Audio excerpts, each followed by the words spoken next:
What if God asked you to give up the one thing you love the most? Not money, not your job, but something so close to your heart. You can't imagine life without it. Would you still trust him? Today, we're diving into one of the most powerful stories ever told. The story of Abraham, a man called a friend of God. But why did God call him a friend? And how far did his faith really go? Stay with me, because what Abraham went through will challenge the way you see faith forever.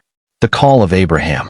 Long ago, there was a man named Abraham, but his story didn't start with greatness. It started with a simple command. God told him, "Leave your country, your family, your father's house, and go to a land I will show you." Think about that for a second. No map, no clear direction. Just go. And Abraham obeyed. He packed everything, left everything familiar, and walked into the unknown. Why? Because he trusted God.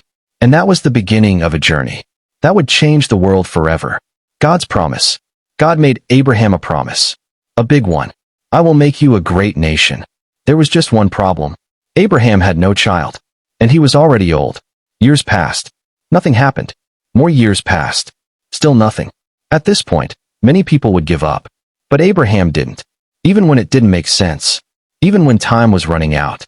He still believed. That's what made him different. Faith is not believing when things are easy. Faith is believing when nothing makes sense. The wait and the struggle. Let's be real for a moment. Waiting is hard. And Abraham wasn't perfect. At one point, he and his wife Sarah tried to help God's promise. They made a decision that led to problems later. But even then, God didn't abandon him. Because this story is not about perfect people. It's about a faithful God, and a man who kept coming back to trust him. And finally, after many years, the impossible happened. The promise fulfilled. Sarah gave birth to a son. His name was Isaac. Imagine the joy. After years of waiting, tears, and hope, the promise was finally in Abraham's hands. Isaac wasn't just a child. He was everything. The laughter, the future, the proof that God keeps his word. But then, something unexpected happened. The test. One day, God spoke to Abraham again. But this time, the message was shocking. "Take your son, your only son Isaac, whom you love, and go to the mountain. Offer him there as a sacrifice." Pause. Let that sink in. The same God who gave him Isaac was now asking for him back. This wasn't just a test. This was the ultimate test. What would you do? Walk away?